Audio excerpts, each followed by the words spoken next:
Yo, what's up mga kapatid, mga kamone? Nandito tayo ngayon at panunurin natin ang isang mga nagbabagang balita.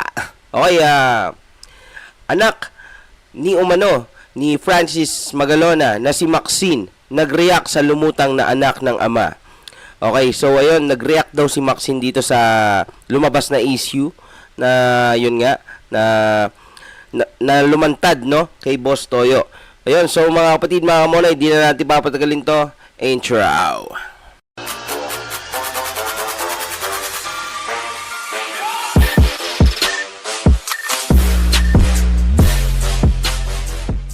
Okay mga kapatid, let's go. Pakinggan na natin at panoodin to. Ngayon, ang itinago nga di umano anak ni Francis M. Ano nga ba ang naging reaksyon ni Miss Francine or Miss Maxine Magalona, ang kanyang ina, sa issue nito? But before that, if you haven't subscribed yet to my YouTube channel, Okay. don't forget to like, share. Okay mga kapatid, mga kamuna, yan sa mga mahilig sa mga update sa mga celebrity. Ayan, syempre. Ayan, mag-subscribe tayo kay Celebrity News. Ayan mga kapatid, mga kamuna, para updated tayo sa mga celebrity news. And subscribe at hit mo na rin ang bell for more showbiz updates. Bago tayo magsimula sa ating mga updates ngayong araw, of course, nais ko po muna magpasalamat sa lahat po ng mga legit viewers, subscribers, legit Davercads at ang lahat ng patuloy na nanonood, sumusubaybay. Okay, yeah. Shoutout sa mga Davercads natin dyan. Updates dahil talaga namang malapit-lapit na po yung ating pong ipinakaaantay. So, ang pinakakailangan lang natin gawin ay mag-antay at maging matyaga. Panoorin po natin ang isyong ito, May dala-dala sila na memorabilia. Sabi nila may pirma ni Francis M. Na-excite to rin si Boss Toyo kasi idol niya, si Francis M. O tapos, nilabas niya yung pong shirt ni Francis M. na nasuot daw at meron siyang kwento daw na nakakabit doon sa jersey na yon. Okay? At na-curious si Boss Toyo, tinanong at doon na po niya ni-reveal na sila po ay nagkarelasyon daw ni Francis M. At yung kanilang relasyon ay nagbunga ng anak. Yung pong kasama niya na si Francesca, Gail Francesca, si Francis M. pa daw ang nag-isip ng pangalan na yon, ay anak ni Francis M. Okay, yan mga kapatid, mga kamonay, So, hindi na tayo magtataka, na, yun. Kung bakit maganda nga yung, yung bata, Siyempre, Francis M. yan, Diba? Kumbaga, alam na yan. May mga dugong nananalaytay dyan, So, siyempre, si Boss Toyo, nagulat din, di ba? Hindi nakalayo na ganon. Pero, yun nga, napakalaking issue po. Kasi, siyempre, alam natin si Francis M. ay may asawa, may mga anak, maraming mga anak. Diba? May pamilya si Francis M. So, malaking balita po na nung mag-reveal. Tama, Talagang maraming nagimbal at maraming nagulat sa balitang ito, Talaga namang putok na putok to. Ito po, na meron po siyang anak po dito daw kay Abigail. Okay? So, ayun, kinento niya, yun daw jersey na yun, binigay sa kanya ni Francis M. Sabi, kapag nalulukot ka, tignan mo to, maaalala mo ko. Tapos, after a few days, doon po nila nalaman na-diagnose si Francis M. na meron ng sakit, yung cancer. Diba? So, memorable po sa kanya. Yun, At grabe. Grabe ba? Niya yung jersey na yon. May ads pa At after po nun, isang beses lang yata nakita ni Francis M. yung baby nung 2 months old. Tapos hindi na sila nakita uli. So parang ganun po yung nangyari. So sabi naman itong si Abigail, 15 years. Hindi ako nagsalita, wala kayong narinig sa akin. 15 years, no? Pero gusto lang daw niyang ipaalam na we exist. Na may anak si Francis M. na si Francesca. Si Francesca, umakanta rin, nagra-rap din, nagdo-drawing din. Yun, Kumbaga, namana niya, nakuha niya yung mga talent, ni Sir Kiko, ni Sir Francis M. Painting. So, talented yung babae, namana daw mula kay Francis M. Tapos, marami nagsasabi, ng mga viewers na kamukha daw talaga. Yung mata daw ay kikong-kiko. Yun po yung aking nababasa. Okay, so marami pong mga comments na naglabasan. May mga iba sinasabi, o bakit nga nilabas nyo pa yan? Nanahimik na yung tao. 'Di ba? Matagal nang patay si Francis M. Bakit pa kailangang ilabas na ganyan na meron siyang anak sa labas? 'Di ba? Pero Tama. ang punto nga naman, sa nasabi nga naman ng iba, na lumanak yung bata. And kailan pa nila sasabihin yan? Kailan pa sila lalantad, di ba? Itatago lang ba nila forever? Yan, hindi. Yan yung pagkatao ng bata eh. Tama. May ibang nagsasabi naman, ipa-DNA daw to make sure. Yun. Pero sa akin, that is Yun, kailangan pa bang magpa-DNA, 'di ba? Kung meron namang pruweba, 'di ba? Kumbaga, pakita naman sila ng mga litrato, 'di ba? Kumbaga, nakita niyo naman doon yung no, yung picture na buhat-buhat ni Francis M yung yung bata, tas meron silang picture na magkakasama silang tatlo, no? Yes, so, yun. Hindi na siguro kailangan pang pagdebatihan yan kasi wala naman na rin si Sir Kicks, no? So, siguro naman hindi naman sila naghahabol, no? Kasi wala naman na, 'di ba? Okay, tuloy natin mga kapatid, mga kamonay. personal matter eh. Sa kanila yan eh. Sa akin nga, kung totoo namang anak nga, I guess, karapatan naman nga nilang Aha. karapatan nga naman nilang ikwento yung kanilang istorya. Eh, tapos na naman yan. Eh, sa akin nga, sa Philippine showbiz, normal naman yan. Na nagkakaroon ng relasyon, nagkakaroon ng outside of marriage. Diba? Hindi na bago yan. Hindi na bago yan sa Philippine showbiz. Diba? At itong mga artista naman ay mga normal na tao din yan. Diba? Nai-inlove, nadadapa, nagkakamali. Hindi natin alam kung ano yung totoong nangyari during their marriage eh, at that time eh. We have no idea eh. That is between them. Tama. Mahirap talagang mag-judge sa ngayon. O tapos yung jersey tsaka yung may mga pirma na benta niya kay Boss Toyo ng ₱250,000. Eh? So, yung iba Actually, yung jersey na yan talagang halos pa yan eh. Siguro aabot pa ng milyon yan dahil talagang grabe yung no? Yung kwentong nakapaloob dito, no?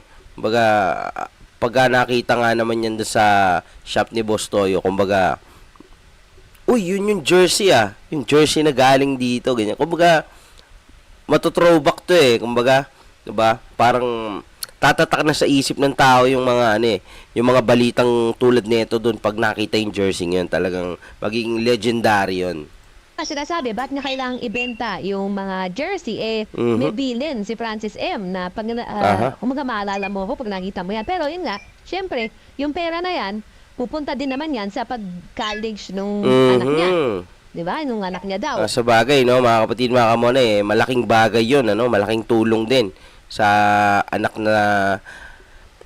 ni Francis M. na magagamit ito sa pag-kolehiyo, no? Sa pag-aaral o sa anumang mga bagay na kailangan nila, magagamit yon. Malaking bagay yon. Oh. Diba? So, doon ka naman napupunta sa bata. So, I guess, yun, ganun talaga. Siyempre, lumalaki yung bata, kailangan na magkuleyo. Baka malaki matutulong nung ₱250,000 para doon. Oo, sa akin, talagang medyo masanimot na issue ito. Pero yun nga, siguro, kasi kung titingnan mo may yung mga pictures nila, mukhang may relasyon talaga. O tapos yung date, tama lahat. Diba kung kailan na-diagnose si Francis M? Tama lahat yung mga taon yung mga date Tapos yung bata pa, medyo kahawig pa. Oo nga So, ako, parang naniniwala ako. Pero syempre, 100% kailangan, to make sure maganda, mag-DNA. Pero, yun na nga, sa atin, we're on. Okay, yan. Kayo ba mga kapatid, mga kamonay, naniniwala ba kayo? Comment down below kung naniniwala kayo, di ba? Naniniwala ba kayo? Mas 15 years, medyo masalimuot po tong issue na ito. Kaya nga po talagang ang tanging hiling natin is magkaroon ng DNA kung talagang gusto po nila na magpa-DNA sila at kinikresi din kasi dito sa mundo na Okay, iba talaga pag rapper, no? Matindi Let's go. showbiz, kailangan may ebidensya ka palagi Hindi pwedeng ikiklaim mo na lang na wala kang ebidensya. Pero sa mga nakita naman natin na ipinakita po nilang mga bagay na talagang kumukonek dito kay Francis M. Parang marami tuloy ang nagtatanong kung totoo ba ito at ano nga ba ang naging reaksyon ng pamilya ni Mr. Francis Magalona with regards dito sa issue na ito.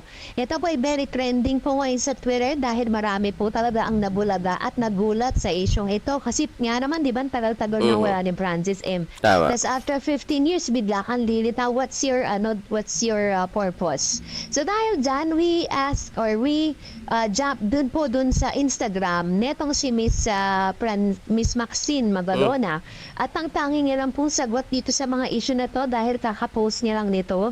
Shout out to everyone who's learning how to transmute sacred rage into act of kindness. Yeah, so ito pala yung yung reaction ni Maxine dun sa issue na lumabas na to. Ngayon, nag-post siya ng ganito. Shout out to everyone who's learning how to transmute sacred rage into acts of kindness, no? Ano kayang mga susunod pang reaction o ipopost ni Maxine, no? So parang sinasabi niya, imbis na magkaroon ka ng yung full of rage yung puso mo, i-convert mo ito into act of kindness. Alam niyo po kasi si Maxine Magalona kasi ngayon ay meron po siyang condition ngayon na talaga namang pinagdadaanan niya. Meron po siyang depression.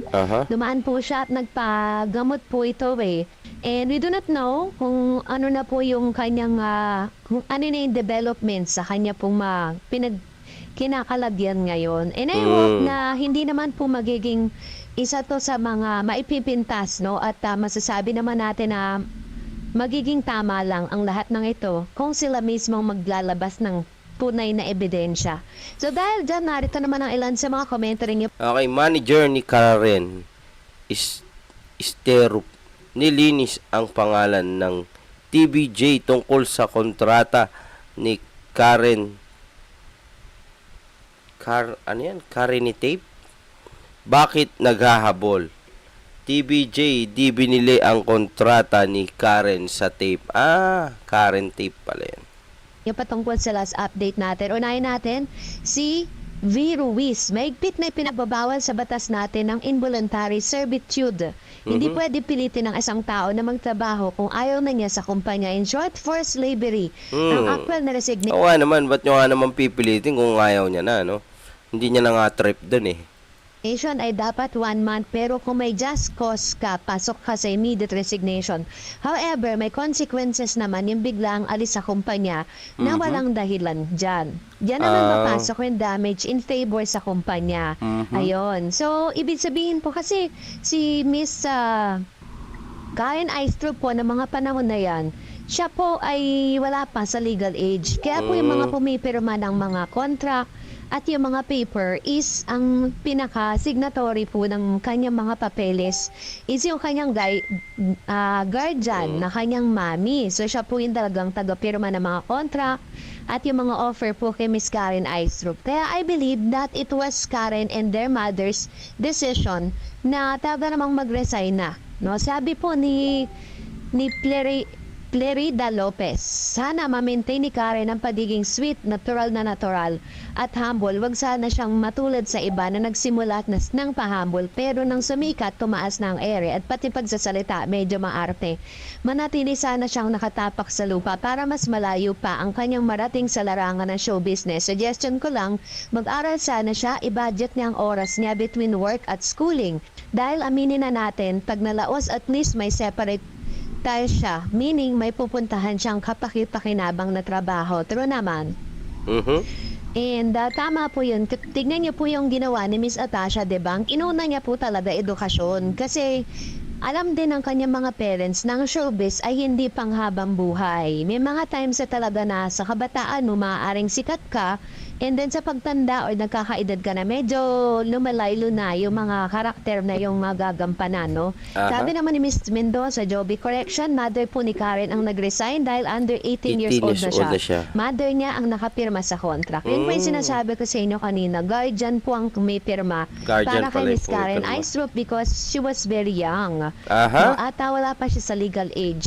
Batang-bata pa. And other comments coming from Miss Crystal Tristan Sanchez. Sabi nga, tamang desisyon ni Karen na sa E80 sumama. Kita naman ang lahat na nag-improve siya sa pagsuhost. Kung sa tape pa rin siya, hindi siya mapapansin unless matapatan siya sa show ng E80. Kita naman sa katibay ni Cassie, di Papansin mapapansin kung di kung dumating si Asta. Atasha. Muntikan pambawasan ang paglabas sa tape bulagta. Kung di lang kailangan tapatan si Atasha. True naman. True lalo. Salamat po, Ma'am si Kristan Sanchez, sa inyo pong komento at palagi ang panonood dito po sa ating mga updates. Okay mga kapatid, mga kamona, yun, nasaksihan natin ang mga lumutang na balita at ang mga naging reaksyon. O ang naging reaksyon ni Maxine Magalona sa lumutang na anak ni Francis M.